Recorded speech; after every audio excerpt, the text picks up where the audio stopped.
at Oxford and Fellow of Magdalen College, and the author of Justice Between Borders and many articles, too numerous to name, in politics and philosophy journals.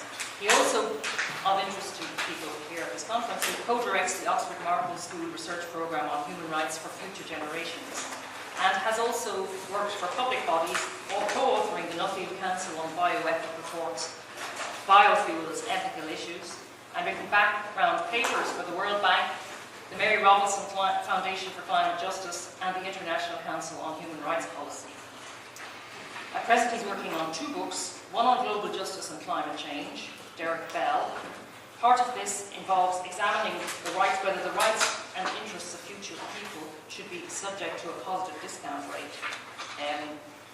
And a second book, provisionally entitled On Cosmopolitanism, which defends a cosmopolitan theory of economic, environmental, political and cultural justice, and seeks to defend an egalitarian set of principles of global economic and environmental justice, as well as institutional reforms to international organizations to enable them to bring about a fairer world.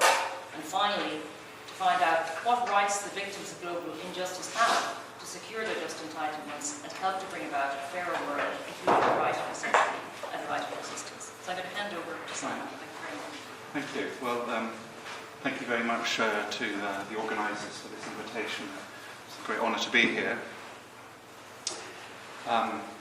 So I'm going to talk about 2 kinds of forward-looking responsibility that I think agents have, where agents could be individuals, could be corporations, trade unions, governments. I probably am thinking quite a lot about individuals, but I don't mean to restrict it to that. And I want to focus in particular on the second one I'll describe, which is about a positive duty to create just institutions. And there's a sort of a background thing that bothers me a bit, which is that there's a move often in debates about global justice that says, oh, there are these very terrible things happening, they result from the uncoordinated combinations of actions of individuals. Something must be done. There ought to be institutions that could solve this. But people are quite silent on the content of the duty there, or the responsibility, about whose job it is to create these just institutions, and what you do when people disagree about the nature of justice. So I'm going to say a lot more about what I call the positive response. I suppose I'm thinking a lot about these kind of scenarios, cases of oppression and marginalisation within authoritarian states, but also within ostensibly liberal ones. So cases of oppression that might arise because of the way that we individuals interact with each other, cases of global poverty and inequality, and cases of global environmental degradation. So, those are just to kind of clarify that this is where I'm coming from. These are the kind of problems that are motivating the things I'm going to discuss. Now, as I said, I had a sort of dissatisfaction with the way it's often dealt with in debates between moral and political philosophers about how we ought to respond to the kind of phenomena I've just described there, where you have a very bad or unjust outcome that results from the interaction of lots of different individuals. And so you'll see when you look at the names I'm going to invoke that some of them are quite unfamiliar and some of them are more activists. And one thing that occurred to me is because I talk quite a lot with activists, and they say, we think it's an ethical issue. Great. So what do moral and political philosophers have to say about what we ought to do here and now, right now? And then I kind of struggle to think, well, the kinds of things that moral and political philosophers have often said, isn't that helpful? So, well, Rawls says there's a duty to create just institutions. So I can imagine my NGO representative saying, yeah, okay, but what does that mean? So, how do we respond? Well, one kind of response you get from Etienne de la Boétie in the 16th century, which is to say, to put it crudely, you have a negative duty not to uphold unjust institutions. And what's striking about this view is it says, has a view about power, which is to say the agents which are inflicting the injustice depend on your cooperation and your compliance. So what you should just do is withdraw your compliance. Now, if you think, well, that's kind of nice but fanciful, so here's the great slogan, resolve no longer to be slaves and you are free. Don't push the tyrant over, just withdraw your assistance. But you get this from Gandhi as well, so that quite striking statement from Gandhi in Hind Swaraj, which is on home rule for India, was to say Indians gave India to Britain, and so if you think in a forward sense about preventing injustice in the future, what you've just got to do is refuse to cooperate with the unjust actors which are imposing these problems on you. And again, we have this idea of power, which is that it's not that tyrants have this coercive power over which they use to dominate us, but we facilitate that, and we enable it by complying with the rules and regulations, and therefore the solution is just non-cooperation. So this is why non-cooperation is explained, and it didn't seem to work too badly. So you see what I mean about drawing on activists. This is Václav Havel in this fantastic essay he wrote in 1970s, published in 1978, called The Power of the Powerless. If you haven't read it, it's a really terrific piece. The point he's driving at there is that the regime in Czechoslovakia, as it then was, is maintained and supported by the compliance of the citizens. And he does this via a metaphor of the manager of a fruit and veg store. And the manager is expected to do and does do, puts this thing in the window saying, workers of the world unite. He doesn't believe this stuff, but he does that because if he doesn't, his superior will frown on him. And what Havel does is analyse this speech act. And he says, well, he doesn't use J.L. Austin, but to use Austin's terms, in putting this in the window, what he is doing is affirming his obedience to the state. He's saying, I'm loyal, right? So for Austin, illocutionary acts are in doing something, you have a certain meaning. You're signalling assent or compliance. He says, however, you're doing it in a way that deceives yourself. And so he says, in effect, the semantic content of the statement is, I'm afraid and totally unquestioningly obedient. But he doesn't want to put it to himself in those terms. If it was put like that, he'd be embarrassed and ashamed. So he says, they're affirming an ideology and it enables them to keep their conscience clear, because it's a kind of, it's a self-deception. But the third thing, and it's perhaps most relevant in our context here, is that this maintains the regime. And he says, he becomes a player in the game. He makes it possible for the game to go on, for it to exist in the first place. So recall the title, it's The Power of the Powerless, and what the powerless are doing are enabling the so-called powerful to rule. And the solution then is, what he calls living in truth, which is you don't kid yourself anymore, you don't believe this stuff, so you don't live the lie, and you don't put it in the window. Just to connect to something that I think Holly has forthcoming, it's a kind of signalling what you're doing there. So I think Holly's paper is on the duty to signal. And what you're doing by not putting it in the window is telling others, I don't believe this stuff. And you're making it very visible to others that you don't. And you trigger a cascade. Now the point about people like Havel and Gandhi is you can't say, but they are kind of airy-fairy philosopher academics. What do they know? Right? So I think this is one paradigmatic response to injustice in the present and projected injustice in the future, which is you just are not complicitous with it and you refuse your assent. And it has various attractions. So historically, the historical record is, it does work. Anarchists and pacifists are keen on this because it shows that non-violence can work. Right? That's the whole point of Etienne de la Boétie, which is you don't need to topple the tyrant, just don't comply with them, don't obey them. Now, I think, for those reasons, it has a tremendous amount going for it. Of course, you'd want to define the notion of complicity, and you draw on people like Goodin and Lepora or Kutz or whoever you prefer. But the point is, it has to do something with upholding and maintaining the system. Now, the thrust of the rest of the talk is really on why, although that's all fine and well, it can't be enough. And we need more than that. We need a positive duty to do things. And here are 3 reservations or limitations to this. So you might think there are 2 kinds of problem.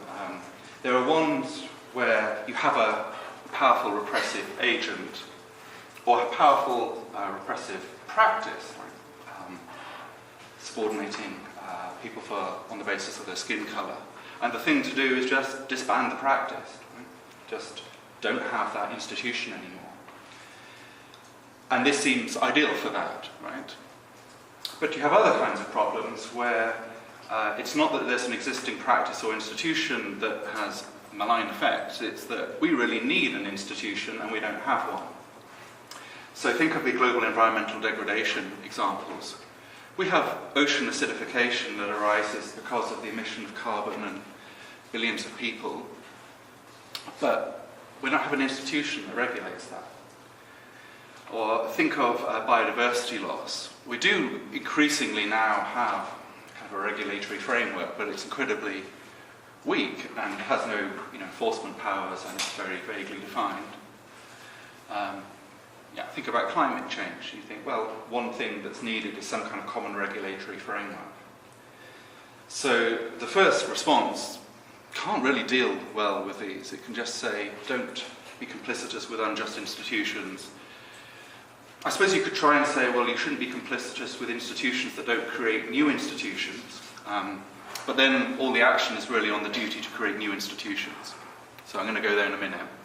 But 2 other kind of limitations of this. One is that agents can adopt this strategy only when the unjust practice or institution depends on their compliance. So if you think of future generations threatened by the prospect of dangerous climate change, they are like the paramount example here, where this kind of advice is not very helpful because there's nothing that they can do then. But there are many others where there are people just external to a practice who suffer its ill effects. And of course you want the insiders to the practice to adopt the Gandhi-Havel line, but fingers crossed. And then the third thing is it might just seem kind of unfair because Havel, after all, went to prison several times. And if you want to individualize this, it's a big demand to ask of people living in repressive regimes. Signal your dissent by non-compliance. So you might think actually we need an account of what outsiders should do to assist there or enable insiders to defect. But you need something more than just saying that the victims should not comply with the regime. So there's a lot more that could be said about that model and its application, but I hope that's enough to tell you why I think, it has some potential, but B, has some limitations. So imagine then we have this kind of Virginia held type scenario of a group of random individuals who interact in ways that cause harmful effects. Then you have people saying, well, look, we have a natural duty of justice to create just institutions. And I'll say something a bit more about what Rawls means by that. Other people have quoted Liz Cripps, who says, well, we have promotional duties to create just institutions. Leah Uppy says, we need a cosmopolitan avant-garde to kind of take us to the promised land. And then when I thought about it, I realised actually a lot of the classical thinkers in the history of political thought, there was something opaque about what happened there. So Kant says that the state of nature is really terrible. You have a duty to exit it and join the civil condition. But how does that happen? And whose job is it? And does it happen just like that? And then when some people do discuss it, like Rousseau in The Social Contract, he says, well, we have these deeply corrupted societies, So there's a disclosure here. I watched lots of Westerns when I was a boy, and this will colour this example. So on the Rousseauan picture, you've got this very corrupt society. You need a lawgiver to ride in with a white hat to kind of convince without persuading, to set up the just institution, because we're so corrupted by society that we can't get there, and then they ride off into the sunset. So that's the thing that always used to happen in West. But that just seems kind of, well, yeah, you might think there are variants of that occur. You might think that Mandela or that Harvard examples of that, but you don't really want to rely on that, and you might worry about the power given to the lawgiver. Now, yeah, so I think there are 4 things that worry me when people get into this terrain. One is the passive voice. So people often use, I think what I learned in English grammar is called the Optative Mood, where the optative is would that it were the case, so that would that there were an institution to do this. Right? So my friend and colleague, and it's a bit unfair to pick on him, but I found a quote that illustrates this. Henry Shue says, well, we could get cooperation and coordination. They can be achieved by organising, they can be achieved over the long term through the establishment of institutions. Okay. But it's put passively, it doesn't say whose job it is to do that. And then we get this, and yeah, my friend and co-editor who's absent now, Steve Gardner, said yesterday, we really ought to have a global constitutional convention. But when we say we ought to do something, yeah, a little part of me heaves a sigh of relief, meaning, phew, they haven't told me it's my job. And then we get incredible vagueness. So if you tell activists, well, we should create a set of just institutions, they're going to be really disappointed with what you've given them, right? That doesn't tell them anything. And then we have the worrying example. So you know, the Rousseauan legislator or socialist revolutionaries did talk about the transition, and you might think that's not the path you want to go down. Yeah, so this just illustrates the point about the vagueness, and although Rawls recognises the importance of this duty to create just arrangements, he doesn't say whose job it is, what it involves, what too much cost to ourselves would mean, and so on.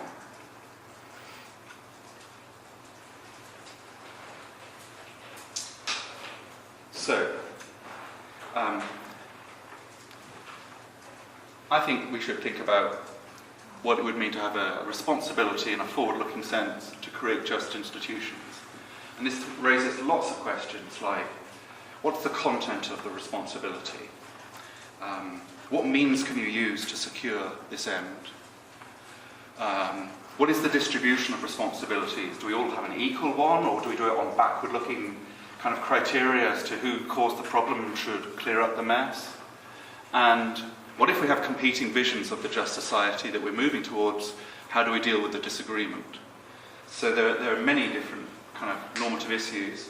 I'm just going to focus on 3, and I'm going to try and motivate support for the idea that with power comes responsibility.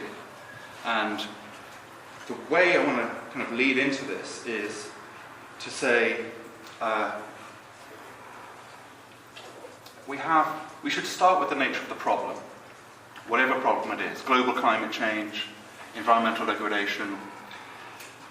We should work back and then think, what's the best way of fixing that, preventing whatever the injustice is? And then we should assign responsibilities to those best able to perform that. And then we should start worrying about other questions, about whether that's really unfair to some people. So what I've tried to do under the heading of content is think of 4 types of things that would come under the content. And the thought is, this would pick out different kinds of agents. So there's no expectation everyone should be doing the same kind of thing. And it also identifies quite unusual or quite novel agents as having responsibilities here. So if you think, let's just deal with it as a problem that needs to be addressed. You want to have leadership. You need to have institutions. you need institutions to give people reliable expectations, to enforce compliance, sometimes just to specify in more detail what the goal is. And so therefore, what you need to look for are those agents with power. And these are really quite heterogeneous. So here's one example from this really fascinating book on global business regulation. And you wouldn't expect that from the title, but it has lots of interesting examples. And one of them was on pollution at the sea. And this was proving a really intractable problem. And they tried to get states to prosecute ships that released pollution at sea. But many states are really weak and they have poor judicial structures. And then they tried to target, I think, places where the shipping company had its HQ. But you can imagine companies shift their HQ to avoid liability. And so in the end what happened was Lloyd's Insurance of London said, and they were, I think, the monopoly, so they dominated the selling of insurance for shipping. So they had a gatekeeper role, and they had really no stakes in it. But they said, we're not going to insure ships unless they are classified in a certain way and had the ballast separated. And that's a kind of notion where you think, well, there's a problem. The most powerful agent here happened to be an insurance company, and it decided to say, well, we're going to use that to create a regime to prevent pollution at sea. So that's a kind of leadership responsibility. I put lots of others which are very heterogeneous, I guess. Often for leadership you want charismatic figures, and I think Valenza, Havel, Mandela comply with that.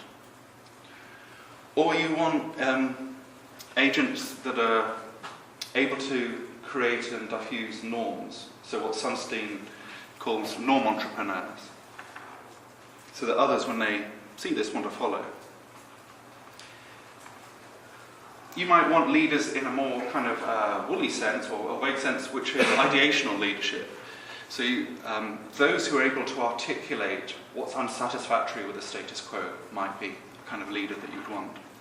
So Miranda Fricker's book, Epistemic Injustice, had this concept of hermeneutic injustice.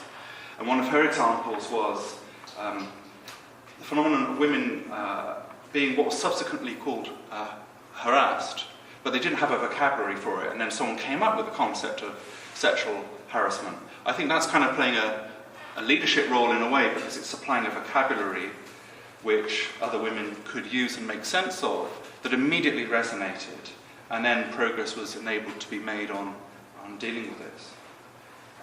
Bob Gooding, in his equally fantastic but maybe more neglected book, Manipulatory Politics, had a similar idea. There are many other examples. In ozone, right, some scientists involved in the detection of the ozone layer came up with this concept of a hole in the ozone layer, which is a metaphor that immediately made sense. And I think that's the kind of leadership, so they are coming up with a concept which can motivate people. So if you want to create just institutions, you need people to be organisational or charismatic, to have a vocabulary that resonates. When I see leaders, I often think of sort of management and business ones, and I just mean leadership in the sense of people taking initiative and exercising power. But they often need supporters. So again, if you take a problem-oriented point of view and you want to prevent a problem, you not only need to have the leaders, you need to have those who give them support. And this could be electoral, but it could take more creative forms. So later this week, Pope Francis, I think in 2 days' time, will issue his papal encyclical on climate change. I'm anticipating that this will be, everyone else is anticipating too, that this will be kind of a strong endorsement of trying to reach a just climate treaty in Paris later this year. So that's a kind of authorization or legitimation by an actor that provides support to those taking leadership. But leadership support could take the form of providing expertise. So economists and lawyers can play this supportive role because they provide the knowledge which leaders need to implement and draft legislation or to create institutions. And you might think, well, we don't need followers, we need critical followers who are willing to dissent and protest and riot, to keep people in line. And then you might think, well, we need a third thing. We need some people who will keep other people in line. So you need people to drum up support, and you need people to maintain discipline. So think of student bodies that monitor the extent to which their university is behind behind disinvestment. And they disclose whether the university is compliant or not. Suppose they have a league table of universities in terms of the extent to which they're divesting from fossil fuels. That would be what I'm calling furthering support, because it's ensuring that other agents continue to support the initiatives. Okay. And then you need people to take out the opposition. So with climate, you need people who are willing to campaign against fossil fuel companies. And you might need, and this is where public intellectuals come in, people to address the rhetoric that surrounds it. So here is Jeremy Bentham and George Orwell on why language matters so much for politics, and misleading language can lead to unjust policies. So you might think, well, really? We would like to believe that, right? We'd like as philosophers to think these things really matter, but isn't it just power? Well, here are some examples. If you haven't seen this already, there's a fantastic memo by the Republican pollster Frank Luntz on the environment. And what he does is he's giving the Republican Party at the time all the ammunition it needs to resist initiatives to mitigate climate change. So he says, don't call it drilling for oil, call it exploration. Say that it's irresponsible to act before the science is in. Say, we're taking a moderate stance. Say we believe in progress. So you're using all these buzzwords like progress, responsibility. So if you want to create a just climate regime, I think you can't have the terms presented in those ways. You need to find ways of challenging that. So public intellectuals, academics might think, well, they have a responsibility then to challenge this kind of language. And even people you might think are sort of working towards preventing dangerous climate change often use framings of it which I think are quite harmful. So economic analyses often cash out whether climate change is bad or not because of the impact on GDP. Some people want to talk about climate change impacts purely in terms of its impact on war, and they securitize it. Take other issues like economic policy. Then you might think, well, if we're trying to get a just economic policy and the issues are framed in terms of certain metaphors. So in the UK election, it was framed very much in terms of we have to be fiscally responsible because that's what a good household would be. We had this household metaphor. Then if you want to get a just institution at the end of it, and you don't think that's a good metaphor, which I don't, then you need reputable economists challenging it. So, what I try to argue there, well, actually not argue, just assert there, is if someone says, well, we have a duty to create just institutions, and they're thinking of it in terms of climate change or economic policy, we need to start with the nature of the problem, then flesh out the responsibility in terms of what would be needed in order to realise this. Now, I think there's a theme running through the examples I gave there, which is, in effect, what I'm doing is ascribing responsibilities with those with the most ability to affect change. So you say to the charismatic individuals, you should really take this leadership role. It's remiss of you just to sit on your hands. To those who have the legal and economic expertise, you say, you have a responsibility to assist those in drafting the legislation on economic policy, because without that, it's very unlikely it will be achieved. And so, in effect, I think, this is the corny bit. What in effect you're saying is with power comes a certain responsibility. And I'm going to try and motivate support for this idea that philosophers seem not to discuss at all, but seems really deeply ingrained in everyday usage and language, and from Uncle Ben in Spider-Man, who I think coined the phrase "with power comes responsibility," and then you get the variants in Churchill and FDR, who had variants on this.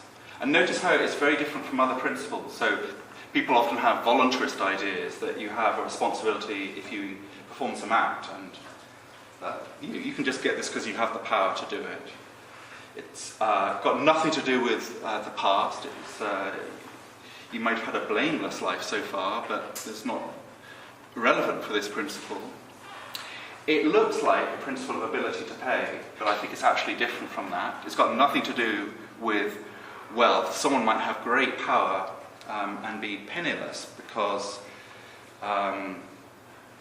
let's say they work for Lloyd's Insurance of London, or that they are an esteemed cleric whose word will impact what other people do. So I'm trying to say this is, I think, a different principle from the normal ones, and it's a forward-looking principle that I think applies here. Now, let me say a little bit more about power. I worry maybe I'm just using it in too wide a sense, but I'm going to give you two conceptions of power. The reasoning I'm about to give doesn't depend on either of them, but what I say later does. So sometimes people have what I think of as being a cost-insensitive version of power, which is to say A has power over B when A can get B to do something, or omit to do something, which B would not otherwise have done. And it's to do with just the capacity to affect change. But I could have power in that sense, even if at the end of it I was shattered and exhausted, or I'd lost money. But I have the capacity to affect change. Now, some people have a different notion. The famous economist John Hassani has what I'm calling a cost-sensitive version. So he says whether someone has power or not is a function of whether they have the capacity to affect this change and how costly it is for the person to do it. So if there are two people and they can both affect the same amount of change, but one person incurs a great cost in doing that and the other one doesn't, then the second one has more power, according to Hassani. Now, nothing I've said so far depends on that distinction. My thought is just thinking for the future, thinking about these likely injustices. We should focus on those who are harmed, design institutions to best protect their rights and interests, and that means getting the people who are best able to discharge that job to do it. And that is neutral on whether it's costly for them or not. Note, this is very much a kind of caterus paribus claim, right? I mean, if they have terrible motives, I'm not saying we should give them the job. There's a difference between saying they have a responsibility to do something and saying they ought to be given the job. So you might think they have a responsibility to lead, but given that we know that they're going to be terrible, we shouldn't give them that job. I'm just talking about what their responsibility is, and I'm saying that those with power have a duty to use it to create just institutions. And I guess it is kind of dominated by climate change, because I think if they don't, it's really unlikely that we'll get a just climate treaty. If there are cases where that's less likely to be the case, then maybe what I'm saying doesn't have that much force, or less force anyway. So the argument for it is just really simple. It's just we need those with the greatest power to do this, otherwise it won't get done, or it's less likely to get done. At one point I thought you could argue maybe it would be more efficient to give it to them. The metaphor being that if you want a rock at the top of a hill, it's just more efficient to give it to the strong person rather than the weaker person. But I'm not sure I agree with that now. So here are a few more remarks about this principle. One is it's very domain specific. So someone like Lloyd's of London may have great power in one realm, but be totally powerless in all others. Right. Students who whistleblow on how the university isn't reducing emissions, may be powerless in very many ways. All it can do maybe is just use the Freedom of Information Act and have enormous leverage power just because of that one thing. Notice, secondly, there's a scope restriction. I'm just applying this principle for the creation and upholding of just institutions. And that will matter for the point I'm going to make next. The third thing is, and this kind of is related to a point that Philip made about, I think, remote and proximate causation. You might think someone is powerless now, or relatively powerless, they have a duty to make themselves powerful in the future, or to create a powerful agent in the future. So I wouldn't want to say, you're powerless, you have no responsibility. You might have a duty to act in ways such that in the future you have power. And the fourth thing I want to say is, doesn't this throw out kind of unusual conclusions for who should be duty bearers? Because it might mean a corporation that has credible bargaining power has responsibility here. It might mean research deans in charge of the science budgets for a university have enormous power because they can invest in clean technology, which makes a climate agreement much more likely. So if the NGO activists then ask me, what do you think people should do? I'd like to know a bit more about what they can do, and then say, well, look, you could be a leader or a follower or an enabler or all of these things. And I should say, one reason I'm saying all this is I get a bit frustrated when people say the responsibilities are to reduce emissions, or people should pay more money. And you think, yeah, but there's a whole politics about the process that is being ignored. And the politics is about creating the institutions. And therefore we need to focus on, we need an account of the creation of political institutions, and then apportion responsibilities in terms of that. So someone might say, yeah, is this fair? In fact, they might have two worries. Worry one is, this is unfair on the powerful. And worry two might be, whoa, you're giving these responsibilities to the powerful, how are we going to hold them to account? So is this fair?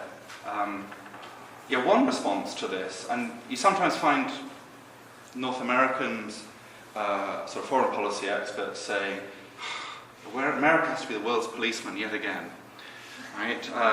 We just have to pick up the bill. There's a theoretical account of this given by Manker Olson in the Logic of Collective Action, which is often ignored, but he has a part called the exploitation of the powerful by the weak. And his point is often when you have the suboptimal provision of a good, that the largest actor, the one with most at stake, it might be in their interest to supply it, and then all the others can free ride on it. Now, I'm going to kind of draw attention to 5 replies that you might give about why it's totally fair to give the responsibility to the most powerful. But not all of them, I think, work. So someone might say, actually, it is totally fair. And they might have in this idea that it's very common among certain 19th century political economists, like Mill, philosophers and economists, but Sidgwick is another one, who thought there was this idea of equal sacrifice, and they thought that the principle of equal sacrifice endorsed a kind of ability to pay principle of taxation, and you take more from the wealthy because the diminishing marginal utility to them meant that their sacrifice would be equal than as it would if you charged a lot less to someone less wealthy. Now, this is where the distinction between cost-sensitive and cost-insensitive notions of power becomes relevant, because this response is assuming a cost-sensitive conception of power. Remember, on a cost-insensitive, it just says, if you can affect the change, then you ought to do it, and there's no reference whatsoever to how costly it is to you. Then you will be vulnerable to a version of the slavery of the powerful, because they're going to, if they're the most powerful, they're going to be asked to pick up as much of the tab as is possible.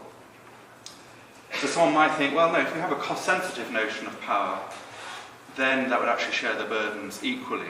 And so the metaphor they might have is when you have people building a house, what you should do is have a strong and a weak person, and they should contribute in accordance with their strength, and therefore the sacrifice is kind of equal between them. Now, I'm going to try and stay neutral between cost-sensitive and cost-insensitive notions of power. But I notice there is a dilemma, because if you really focus on preventing the harm and creating a just institution, you don't care about the cost-sensitive version. You just care about getting the job done, and you'll give it to the person with the greatest capacity to effect change, irrespective of the cost. And so someone who's more powerful in a cost-sensitive sense might actually have less of a capacity to effect change. So if you really want to prevent dangerous climate change, then you might think, well, we should just give it to those with the greatest capacity to effect change. But that ignores the cost. But then if you introduce the cost element in, then I think you jeopardize the possibility of actually achieving the just institution. So you've got to choose basically there which you privilege. Do you care most about the creation of the just institution, or do you care most about sort of a fair sacrifice principle for those creating it? And I think that's a really kind of deep tension. Here's one way of trying to avoid the tension. And someone might say that you can divorce who acts from who pays. So, of course, the powerful should do the heavy lifting, but then they can be compensated. So that, in principle, that would work. In practice, the example that keeps flooding to my mind is, so that would be like saying, I don't know, you could invade a country like Iraq, and then you could give your country's firms preferential market access. Now, irrespective of views on Iraq and so on, I think what that would illustrate is people would just deny or doubt very much that the agent undertaking the change is really in it for the right reason. It would make them morally suspect, and it would undermine trust. So, although I do think, I do think there are cases where you could compensate those who take the initiative. You have to be quite careful. Response 3 is to say, actually exercising power, even on a cost-insensitive version, needn't be that demanding. Right? The macroeconomists who wrote letters excoriating George Osborne's budget, maybe they get a few nasty emails, but that doesn't cost them anything. Pope Francis can exercise tremendous leverage on, I think, without incurring great costs. So, similarly, the Lloyd's case, they had no loss there.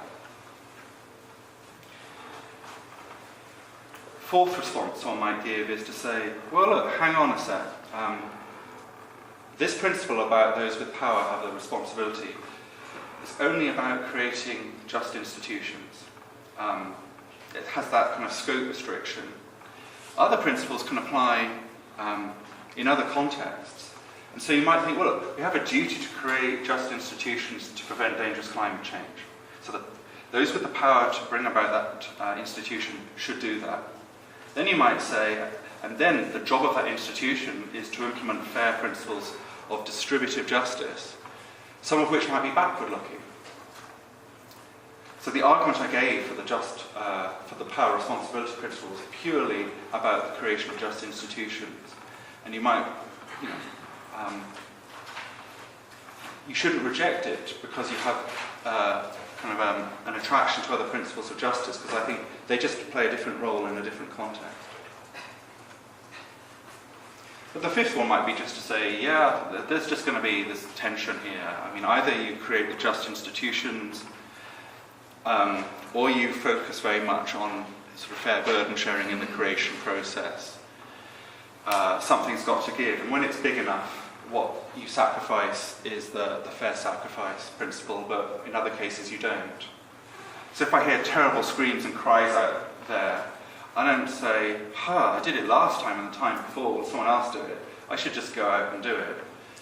That would be prioritising the just outcome over the fair burden sharing.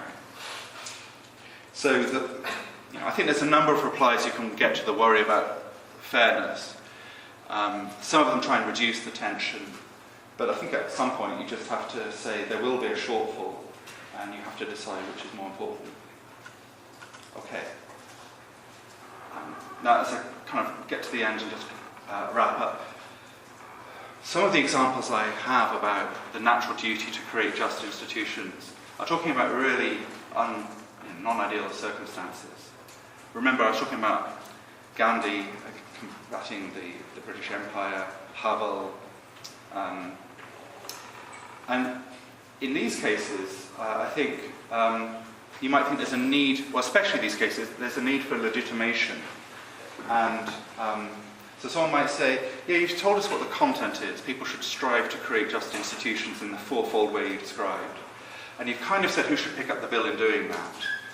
But when people are creating these institutions, that involves power and involves having leaders. And this requires legitimation.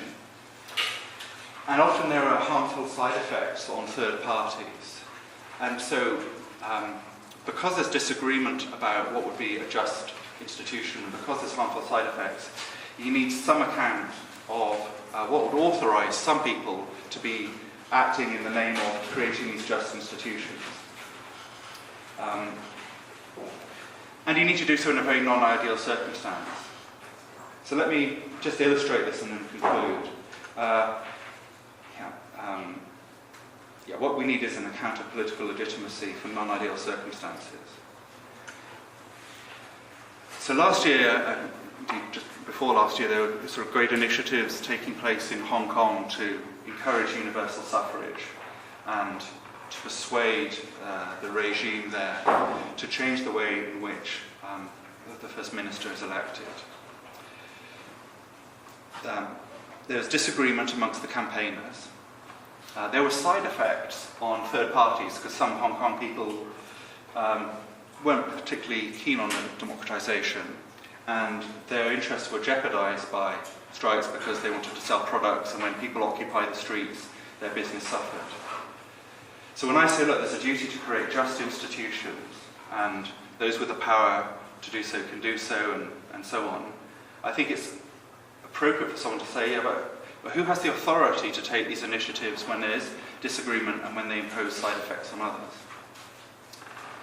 I'm not going to go into this in too much detail because I'm kind of running to the end of time, but I suppose I want to say, I think this is incredibly important. There are some ways of negotiating it.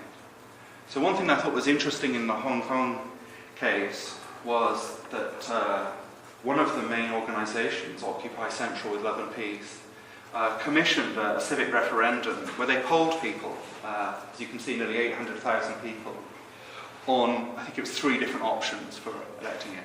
And this struck me as a good way of responding to reasonable disagreement about what ought to be done, that recognised that whatever they were doing was having effects on other people. So that's one way, legitimising the pursuit of just institutions. A second way is to try and reduce any harmful effects on third parties. And so the Gandhian solution was sacrifices should be borne by those engaged in the project of creating just institutions. That has disincentive effects, and that also might seem like really unfair, but it's an attempt, you can appropriate it to address this problem about imposing harmful effects on third parties. The third thing you might say is when there's disagreement about the just institutions you're creating is, well, look, there's a duty of civility in a Rawlsian sense to find some common agreement, and this is indeed what happens in countries like Czechoslovakia, which was that people like Václav Havel and people like Václav Bender, one of whom is a secular liberal, the other one a Catholic conservative, try to create a kind of a common ground. But I include all of this about legitimation because otherwise it seems to me that someone might accuse it of ignoring disagreement about the pursuit of justice and ignoring the fact that there are harmful side effects of the pursuit of just institutions. So, here are 3 things. Yeah, one is, I do think there's a lot of mileage in the Etienne de la Boétie, Havel, Gandhi one. So for the future, don't be complicitous with unjust institutions. But it's incomplete. So the second thing I argued was that people like Rawls and so on, they're totally right to argue there's a natural duty to create just institutions. but they're not very helpful in A, explicating its content, B, saying whose job it is. And I've tried to kind of develop the idea that those with the greatest power have the responsibility there. I mean, we all have a role to play, but I tried to flesh out how we could discharge different roles. And I tried to show why it wasn't unfair in the end. It didn't clash unreasonably with other plausible distributive principles. But then I conclude with something I haven't argued for, but I think comes out, which is that if political philosophers want to respond to the question about, well, so what does the natural duty of justice mean here? They really need a theory of social and political change. I'm just kind of drawing selectively on the political science literature, but it needs to be done more properly and rigorously than that. Otherwise, our only answer is vague and unhelpful and not action guiding. Thank you.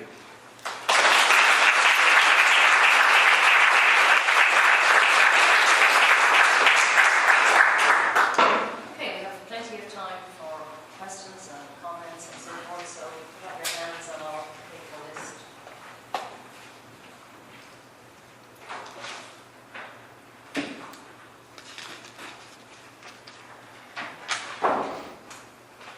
Okay, that's all I can cope with at the moment. I get it right. Okay, you're first then. Thanks. I have a pre-question and a maybe a question, depending on your answer. Okay. The pre-question is, do you care if the power responsibility principle is in fact or isn't different from the ability to pay principle? Does that matter for you or not? No, if it turns out it's not, but I do believe it's different. But if you persuade me, no, they're just really the same thing, then yeah, no, I'm happy to abandon that. Okay. Do you want to hear? Yeah, so the follow-up is, yeah, I think it is the same. But if you don't care that much, it's not. No, I'm curious. No, what I mean is, sometimes there are conclusions where you just dig in your heel and no matter what, you're going to stick to it. There are other ones where you think the right thing, which is... So, yeah, do you think they are basically the same principle? Yeah, so it seems to me that the thing that was being changed was what the relevant end is, and that the ability to pay principle would just generate different stories about responsibilities relative to the end. So if the end is reduce GHGs, that seems like it's going to make us focus on a certain sort of capacity or ability. And maybe that's just much more likely to track really wealthy countries or really highly industrialized polluting countries. Right. Whereas if your end is create just institutions, get in a position to be able to reduce GHGs, which we currently can't, that would pick up much more pluralistic capacities. So I was thinking the general principle's the same, but when you change the sort of the various moral ends that you're looking at, it would pick up different capacities or abilities. That was my worry. Right. But yeah, I need to think more about it. So you might say structurally there's a similarity because there are ways of getting people to do things. And if you have more of it, you can more aim. Yeah. So I agree that they're similar in that way. Yeah, David Miller, so the closest I got to someone discussing this was David Miller talking about this. He has a capacity principle. And I thought this was a bit vague because he oscillated between talking about money and power. And I suppose, maybe at a very abstract level, they're quite structurally similar. But the reason I suppose I did want to emphasise it is because some people might be really poor but have a lot of power, and other people might be really wealthy and have very little power. So they might be wealthy but very stigmatised and no one wants anything to do with them. So the concrete manifestation, it matters a lot then. But I'm a bit worried about myself in the sense of I also think of an ability to pay principles being like the main core principle, and I believe in the power responsibility one, and that may not be an accident. So, yeah. But what I said about the powerful poor person and the weak wealthy person, that be sufficient to say, well, that they are different. So I think I was thinking the discussion of sort of duties of assistance in general, then there's the way that gets imported into the climate ethics discussion in particular as ability to pay. Yeah. In the general discussion about assistance, you might think your duty to assist is perfect when you're geographically salient, or you're strong. So it's not at all just about wealth, it's about all kinds of Oh yeah, no. And then, so just because in the climate discussion it ends up tracking wealth relative to mobility, that was the worry. Okay, yeah. Well, it's true when people talk about assistance, I think they're talking about way more than just money. That's true. And also when people talk about polluter pays, as you'll know, Henry Shew has this principle of contribution to the problem, but I think actually, you can contribute to the problem in many ways which are not to do with emissions. And so that would leave the that would make the difference. I'm drawing maybe less distinct line. Yeah. Okay. Thank you. Hi, thanks very much. I'm really glad that people are working on this and thinking about it, especially that you are. This is great. But I'm a little bit worried about this push on sort of leadership and those with power going forward, because all the worries about abuse of power, right? All the worries about the danger, and also considering the fact that those who are at the top of the power structure now often benefit or have been chosen because they support the system that's currently there. So there is two sort of slightly separate worries, maybe three worries. So one is, are you asking the fox to guard the hen house? So are you asking the wrong people so this will never change anything? The second is, if we put leaders up there, will this lead to abuses of power and horrific things going wrong? And then the third one is, do we really want to be more like being the change we want to see? If we're thinking about injustices other than climate change, one's to do with inequalities in power, one's to do with different groups and the dominance of the white Western world, for example, it seems like maybe there are problems here. Good, thank you. So I think there are three things in there. On, now I can't read my writing. The first one was, Nora Neal has this great line about giving agency to states. It's like putting the foxes in charge of the hen house.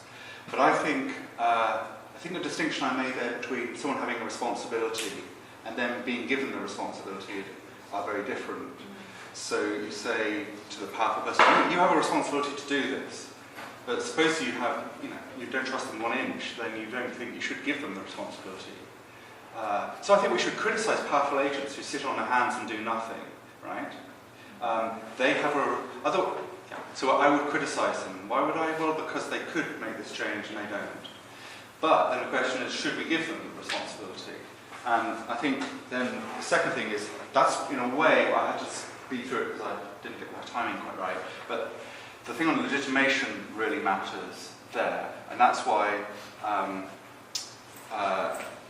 that's one reason for that, is we need accountability mechanisms. And remember when I talked about support, one of the supports was, you have a long thing and then you can't get.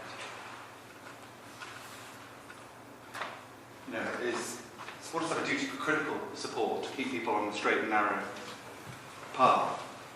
So I'm alert to those worries, and I think then, in a way, that's the responsibility of others to monitor, to comply, so to monitor, to call out people when they're not really doing it.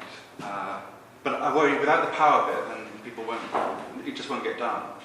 And then the third thing was on inequalities of power. So in a way, I think this is why I talked about two types of responsibility for the future. And to put it slightly crandly, I think there's kind of two problems with this world. And one is cases where you just need a lot more decentralization and fragmentation.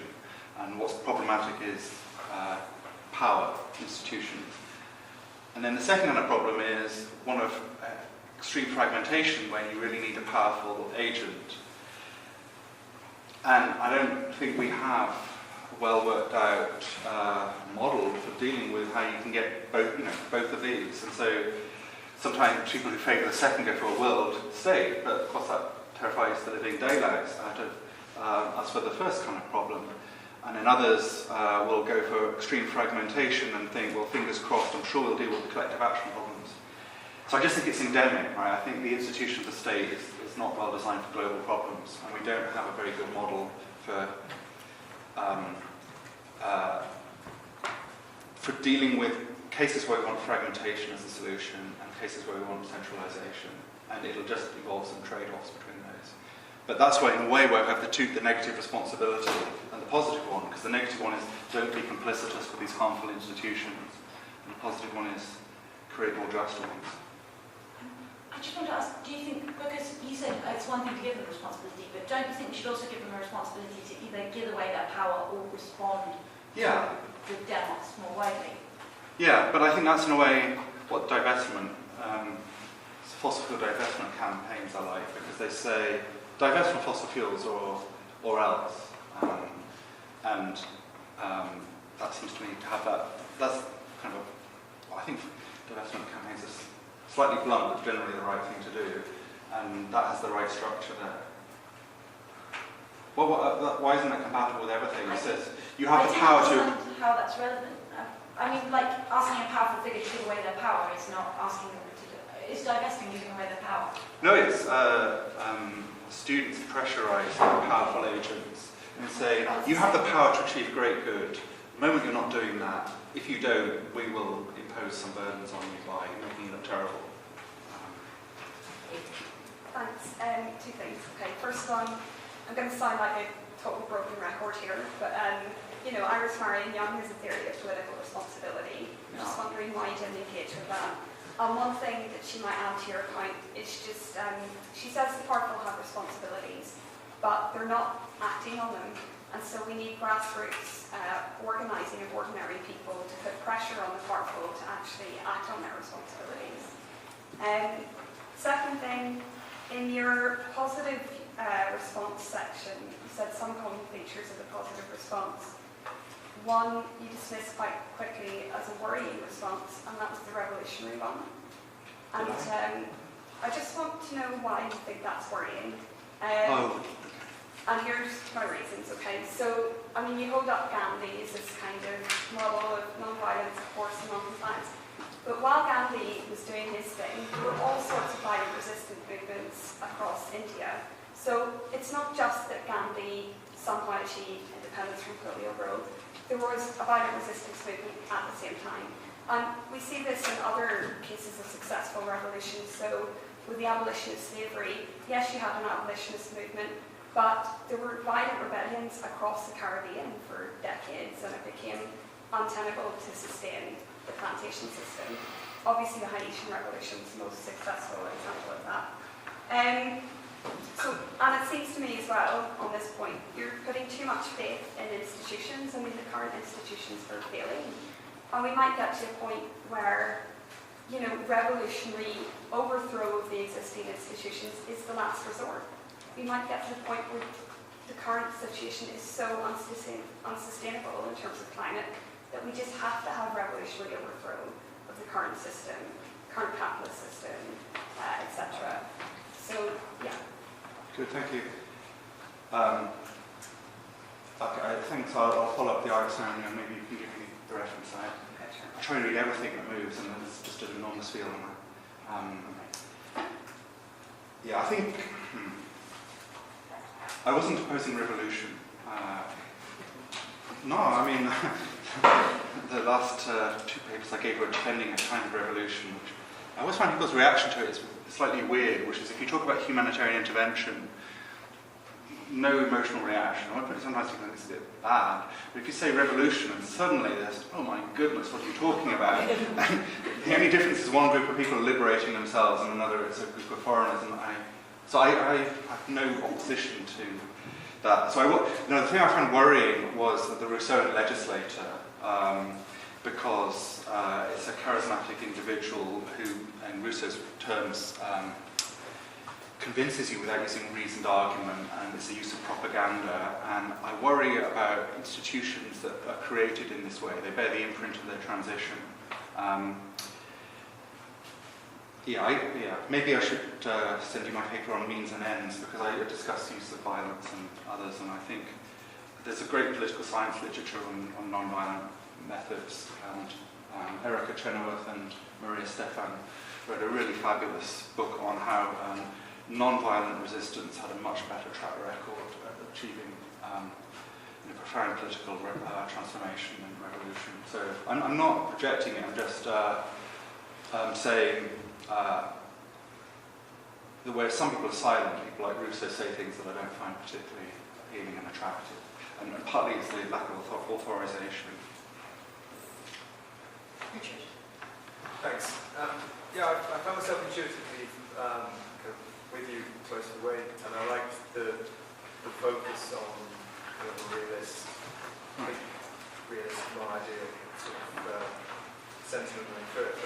at the end you get to the sort of 3 stages in part B where it sort of seems that, and then we need to think about whether this conflicts with other principles of justice or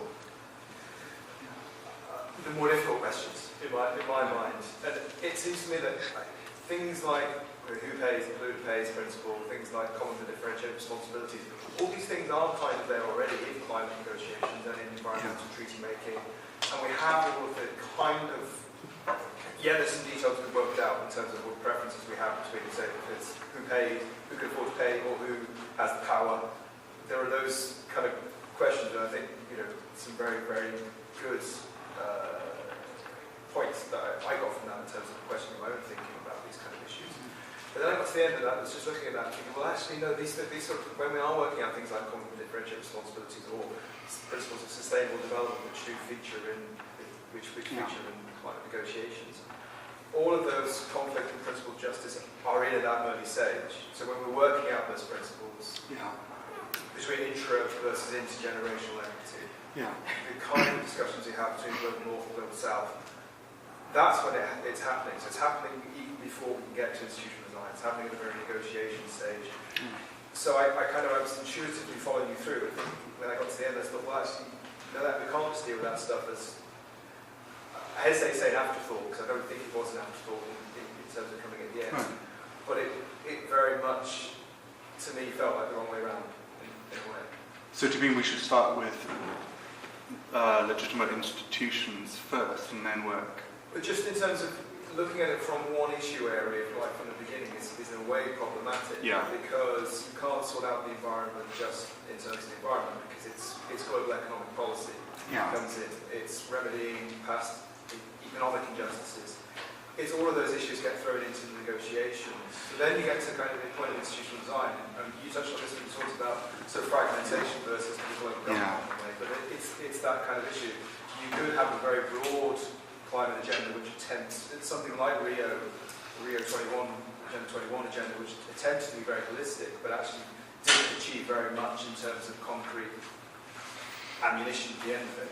Or you can go very specific. If you go very specific, you then lose all that nuance. You then lose all that issue of, how do we resolve this? When CFCs were outlawed, it was outlawed because there were very favourable economic circumstances which meant you could deal with it just almost as an economic matter. So I don't know if I've explained that last point very well, but that's the concern I have just running through. Well, actually I agree with it, and one of the themes on my work on climate change is distinguishing between isolationist approaches which kind of bracket off climate from other things and what I call integrated ones, and I always argue relentlessly for an integrated one, and partly on principle grounds, and partly pragmatic. So it was ill-chosen words by me to say, first we start with a problem like climate change, because I agree they're just totally intertwined. And the ozone one illustrates that, because one of the substitute technologies emitted incredibly powerful greenhouse gases. So it might address the ozone one, but then it deals with that. And then sometimes people want renewables to deal with climate change, and they go for first-generation biofuels, but those lead to spikes in food prices, and then people might go for something that deals with that, and then... so I think, I say in reply to Beth about fragmentation in terms of power and sort of hierarchy, there's a problem, but I also think there's a problem with, exactly as you said, if you go for a very isolated approach and you just deal with climate, you have all these ripple effects on other things. If you try and include all of them in one go and have a negotiation process that deals with all of them, then you might get even more stagnation than previously existed. The only way through I can see is some kind of ad hoc compromise where, for example, this year, as you'll know, that the Sustainable Development Goals process is being completed, and we have a climate negotiation. And some people like Mary Robinson, who is the UN Special Envoy for Climate, are trying to do things in a concerted, integrated way. But there's just no easy answer to these, because getting a climate agreement, even if you exclude everything else, is incredibly hard. So I shouldn't really have framed it as well, where we deal with climate and we work back. That's the wrong way of doing it, I agree. Okay, I have quite a lot of people here, so you can make your points as succinctly as possible that would be great. Bill, you're next. So I think this relates a little bit to Karen's worry about sort of giving responsibility to those who can. I mean, one of the things you might... I don't want to give them responsibility, they have it. Okay, one reason that you might be especially worried about that is if you say that, then the next thought is, well, if they've got the responsibility, maybe the people who are less powerful need to get out of their way. No. And then the worry is, okay, they can do what's needed, but they can do all sorts of other things as well. So I'm worried that it might give the wrong, it might seem to lead to the wrong kind of incentives for those of us that fall outside the group. Yeah. Yeah, I don't think it really has those implications, because suppose you want to create, a trade negotiation that gives due weight to the interests of developing countries and people in developing countries. You can't say to Bhutan, it's your job, you sort it out. And if people don't fall into line, use trade sanctions to whip them into shape. Because they just, that's... you can say everyone should be included in the process, but I would expect, some people to do the heavy lifting more than others because of what they're able to do. So it's just a reflection of what contribution they can make. It doesn't entail excluding others from the room. So one thing that happens with climate negotiations is, like in Copenhagen, a group says, just leave it to us, right? Well, there's 7 major emitters. We'll sort it out and then we'll get back to you later, right? That's catastrophic because A, they ignore the interests of those excluded, and B, it has absolutely no legitimacy, and so it doesn't get agreed, as what happened in Copenhagen. So I think there's a difference between saying there should be a process of inclusion, which I do think, and then saying, that means everyone should kind of contribute the same in terms of political clout, because that's just not realistic. So I guess the worry would be that it was people in a position to say, we've got these responsibilities, don't tie our hands with regulation. Yeah, well, no, but that's not the implication. It's that you have, because you have the power. In a way, Ingmar Persson pointed this out to me when I had a version of this in the Journal of Political Philosophy. He says, it's just like Peter Singer's principle about, and maybe this illustrates Holly's thing about ability to pay, is there's a bad happening, you have the capacity to prevent it at moderate cost, you ought to do it. And I don't think it's troubling to say to the would-be passerby, you should pick up the child there. Where you don't say to someone with the inability to do that. I'm just analogizing it with when it comes to political power. But I'm not saying give them the power, because there's all my points about legitimation, about the duties of others to be checks and balances to prevent abuse. I just think it's remiss if people have the capacity to do that, not to use that power for the public interest. To be continued. Now, Sean. So I want to go back to two of the reasons that you presented. Following which looking forward, looking at possibilities insufficient. So can you say it again? Yeah, I want to go back to two of the reasons that you presented. One of which the negative forward-looking possibilities insufficient. Okay. Okay? Yeah. So, the first one to examine is the cost to the individual. And I was a little bit surprised by that because you already provided an answer to that difficulty. You said that because people would not comply with the unjust institutions, there would be no cost. Right? So you already answered that difficulty, and then you return to it as a limitation. Right? So that's probably circular. So can you say that again? I didn't... Yeah, this event was not compared to risk of considerable harm. Right? But you already answered that, right? Because if people will not comply, there won't be harm, right? Because there won't be compliance. Right? Sorry, I'm just thinking of a case of Václav Havel not complying and then being thrown in prison in Czechoslovakia. Right, but if people will not comply, right, they will follow the Václav Havel.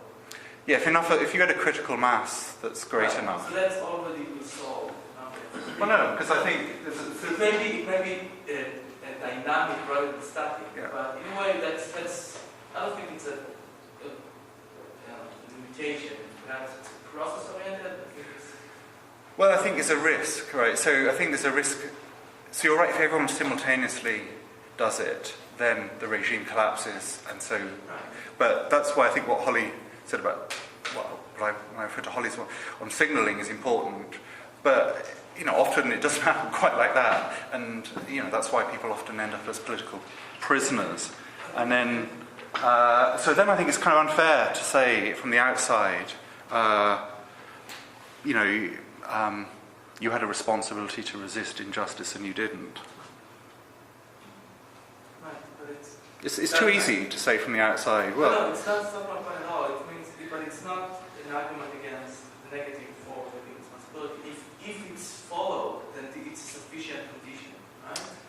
That was my point. But never mind. And with regard to the institutions, right? And here I think so kind of the standard argument, right? If there will be no bad institutions, right? We all follow non-compliance. The bad institutions fall away, right? That still doesn't provide for type 2 issues, so the building of good institutions. Therefore, the negative requirement is insufficient, right? That's the argument. Yeah. Here I was a little bit surprised because there's quite a lot of literature. I mean, Helena Ostrom, on comical resources, Robert Alexander, legal disputes, one calls on current efficiencies, why we should all over session cost all that. So what happens when institutions retreat, right? In many cases, Robert Alexander is especially good at that, right? The legal disputes are being solved by people on the ground, and the law is not necessarily a good thing. There's too much law, the law is not understood. Many things, right? But there's quite a lot of literature on that part, and you just ignore all of it, right? You think it's not good or insufficient or. Yeah. Well, you can't show everything, right, in a 45-minute talk. So my claim is very weak, right? It's just there are some cases where, well, it's two replies. One is that there are some cases where leaving actors on their own in an unregulated market won't be sufficient. As it happens, I don't think Ostrom is right on polycentric governance. I think, well, on climate one. So, and I think, well, at least, yeah, I think it's pretty unclear whether she's right. But so one thing is, yeah, all I need is to say there are some cases where you need institutions. I don't think that's a kind of a far-out claim there. The second thing is, and one thing I was conscious of. I don't really say that much about what I mean by an institution. So you might think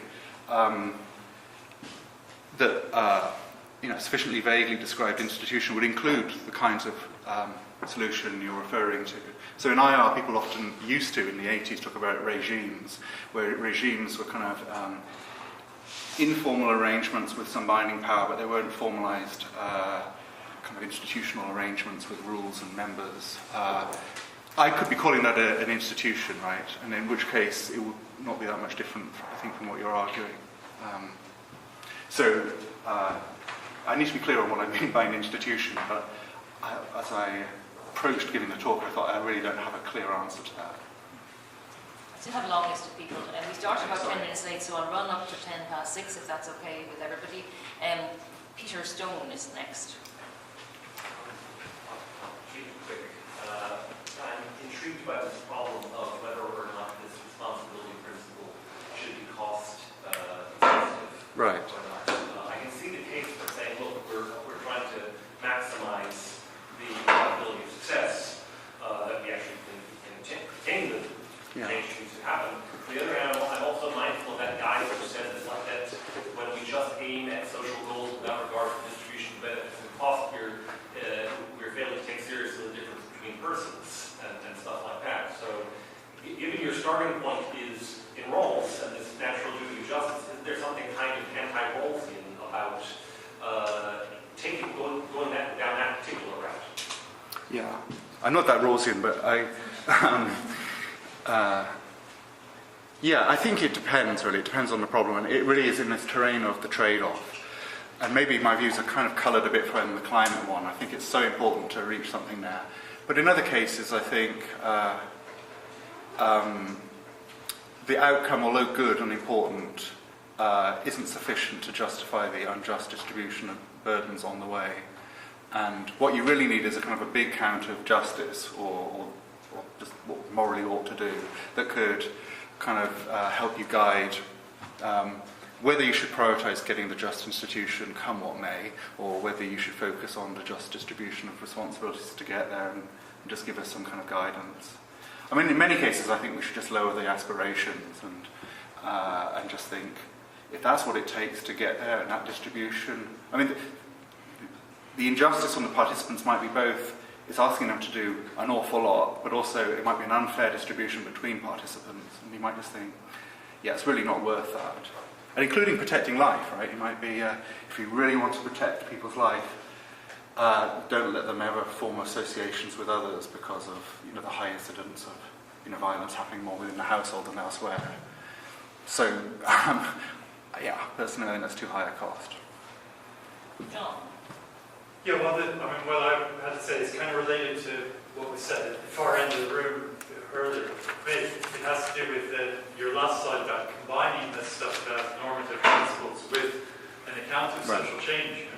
And I was lucky enough to work with in an interdisciplinary group where we tried to do some thinking about how to achieve change. And one of the things that we concluded from looking at the literature is that you have to think very much in terms of broad social movements that work in a kind of semi-coordinated way to achieve change.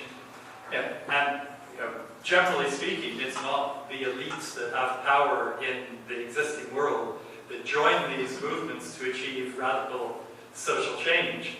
So kind of telling those elites that it's their responsibility to bring about these changes kind of, it has a rhetorical, but it's kind of, practically kind of has a sort of point that it might be seen as a kind of pointless exercise. But I think the more interesting thing even than that is that, if you believe that social movements of people who are currently dispossessed or currently, have something to gain from egalitarian social change could potentially achieve those changes, then the question of, well, who has the power to achieve change is actually a much more open question than it kind of looks from what you said. So when you're talking, I think a lot of us are kind of thinking, some of the questions are, so we want, the people who have the power are Lloyds and the G7 and all that kind of stuff. But actually, maybe the people who have the power are broad social movements of people who are not in the 1%, but who could potentially bring about these changes much more effectively than these guys at the top. Right. Yeah, maybe I've just given the wrong impression, but look at the examples of the people who I'm referring to. I'm referring, to people engaged in dissent, protest, disobedient. I'm referring to universities that have access to money to incentivize clean technology. I'm talking about academic economists. I'm talking about philosophers, and my example from feminism was, it wasn't elites that came up with the idea of sexual harassment, it was women who experienced it, who discussed it. Think about when I'm talking about art and literature and anthropology and propaganda, or transition stands. These are all very bottom-up. So I know I have talked about Lloyds, and when people think, when I talk about power, well, I think these are agents with power, right? So I don't think the last talk that so Abigail was there, I don't know if other people were, was all on why those who suffer the brunt of injustice have a moral permission and the agency in which to kind of impose the just entitlements on the world. So I should have really just said, yeah, I agree. I just... Again, please keep them short. Yeah, sorry. Nothing else. No, but I should... So this is the thing about the importance of political legitimacy protesting. So I think you might be overstating the importance of political legitimacy protest movements. And this is because presumably the kind of situations you're thinking about are situations of injustice. And so in a situation of injustice, presumably we think that someone is going to suffer some injustice. That's a feature of the situation. It's not a kind of removable thing. And the issue is who suffers it. So you may well have a permission to shift the costs of injustice from groups who are protesting against it, for example, to members of groups who benefit from it, who participate in it, who endorse it, who tolerate it, And that they just may not have the standing to complain about those kinds of things. And in that case, it seems to me that you should be less concerned about the political legitimacy of attempts to overthrow injustice, whether peaceful. Yeah. I mean, political legitimacy, in my view, is a scalar thing. So people often appeal to all effective principle, all subjected, or if you're subject to a power, you have a right to a say. But suppose we say that the more you're interested in your core interests are involuntary or affected, you're owed something in a justificatory sense. And I'm conscious, I think Amy's from Hong Kong, so I may be getting my facts wrong here. Let's say. Imagine it were like this. Right? I think that there are various pro-democracy groups in Hong Kong, and they disagree about what they want. It seems to me that they ought to discuss with each other about what's the right goal to go, what's the right strategy. That's within themselves, but then there are third parties. So when they occupied Central, some people were, their business interests were adversely affected. I mean, poor people who perhaps weren't that keen on democracy. Now, my sense there is a version of the all-effective one, which is their core interests were affected in an involuntary way. Those engaged in the process have a duty to engage in some kind of justification. I talked about having a vote, but I mean, wouldn't you think they should give reasons, engage in a dialogue, say this is why we're doing it, this is why it's really important? Because what the others might say is, we just wanted a quiet life, and we were able to do that, and you're making it much harder for us. Maybe we don't even agree with the vision that you have. Don't you think there's any kind of need to legitimise that? So there might be, so this will be quick, there might be, but I think you should point to the fact that one thing which may mitigate the need to do that is precisely the fact that you're in an unjust situation, and that may make some difference to you. Yeah. No, I agree, and in other words, I've kind of said exactly what you said a minute ago, which is, look, there's a shortfall somewhere, so you can't say you shouldn't do this because, and also because, Caleb Young said to me in reply, and I said something a bit like what you were saying, was, isn't it illegitimate for these protesters to voice their vision on the world? And you say, well, yeah, but someone else is voicing their vision, right? You can't just use that to condemn what. So I thought it was an interesting democratic. It might be desirable without being required. That might also be true. Yeah. So that's what I mean by the scaling. I think the more this happens, the better it is in justificatory terms. But yeah, I'm not sure. I mean, I'm picking up as I go along. Now, I still have 3 people, and I would suggest that you maybe make your points very quickly, and possibly Simon would reply in one sentence or something like that. Sai, Fareed, and Anne. Simon. Thank you. I'll make this brief if I can. Is it time to start looking at unjust institutions? I'm thinking of, and you touched on it, the kind of debate in international relations and climate policy, which is less focused on concerns of justice and more to do with legitimacy, kind of in a different way to what you were saying was efficacy, legitimacy being perhaps the most important criterion. And just also touching on Stephen Gardner's point yesterday about L1, L2 levels of obligation. There's also maybe a level 3 obligation, a different set of standards that might apply at an international level that might apply at a sub-international level or state level. Fareed. I really appreciate the early part of your talk in particular, although for my taste, maybe you went too quickly through that, although you demonstrated how seriously you take the arguments of Lavoisier, Havel, and Gandhi. I would add Thoreau. Yeah. And what I'm wondering about is whether one should think about them as offering an alternative strategy for dealing with injustice, which is how I think you framed it, or whether what they offer is also potentially a prerequisite for the rest of your talk. Yeah. Because before, especially when you think about those people who are going to be the supporters behind the leaders, the ones who are going to offer the support, those who might participate in these social movements that will be mobilized. In a sense, somebody like Havel is telling them, remember your agents in the first place, because they've forgotten that they're agents anyway. They think they're just victims, things are just happening to them. So I say, it seems to me these are not alternatives. And Yeah, Yeah, thank you very much for this talk. It's very interesting. You started your talk saying that you took to activist habits and that you found it because they didn't have all that much at stake to them, and I think that's probably the right observation, and I think also that we should have something to say to them. So I very much agree with your analysis of what we might say to them. Here's just one quick comment on that. There's actually might actually be worth looking at what psychologists say about the sustaining and generating sort of social movements. I know a handful of studies that look at that and by psychologists. The other thing was, well, I very much agree with the analysis of what needs, what people who might have to act on existing injustice.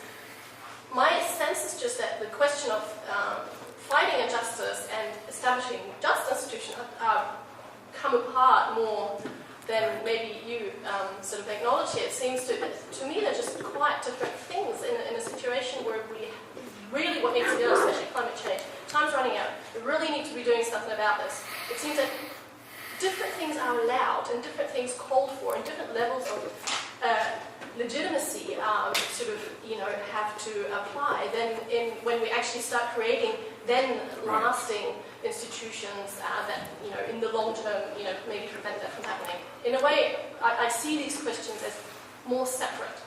Right. So you can answer some or none of those in 1 minute. Okay. You've just stolen some of my seconds. I agree with what you said, and especially about there being a kind of a third level and different standards of legitimacy. I think that's right. Thank you, Farid. Yeah, you're right, I did frame it in that way, and I also think the way you reframed it back to me is a good way of doing it, which is they go together in a way that might help me reply to some of the criticisms I got from like John and Elizabeth, which is the role of citizens is to keep institutions on the straight and narrow and not to be complicitous when they're dysfunctional. So that's really helpful. And then Anne, on psychology, I think that's really important. In fact, I started looking at work by people like Jonathan Haidt and others on and George Lakoff on metaphors. And when I thought about the ozone one, the idea of an ozone layer is a metaphor that resonated immediately with people, and they could, had a kind of motivational impact. So I think it's useful, to look at psychologists from that point of view in terms of what language really triggers people's response and which one doesn't. Maybe on the last point, though, on basic sort of fighting injustice and realizing justice, I have a worry there to do with. I agree, and often I talk about minimal. At the very least, we should be doing this, and then I have more. But what about path dependence, right? So you might think people, if you could persuade them with the cost-benefit analysis or the security language, that would get the thing done. But it frames it in a way that really locks it in, I think, to maybe avoiding the worst, but closing off some of the best. So there's this literature in political science about path dependence where you start going kind of constraints and guides where you further end up. And so I kind of think you should always keep the ideal in your mind and not go down ones that just deal with the basic injustice, but might actually just kind of keep you there. So there's a big debate there, I think, about social reform and revolution, to go back to maybe where you just focus on the here and now and get rid of the really terrible things, or whether you keep an eye for the ideal. And I guess you're enjoying just getting rid of the really bad injustice. I'm worried if that closes down options. Thank you very much indeed. Can we all thank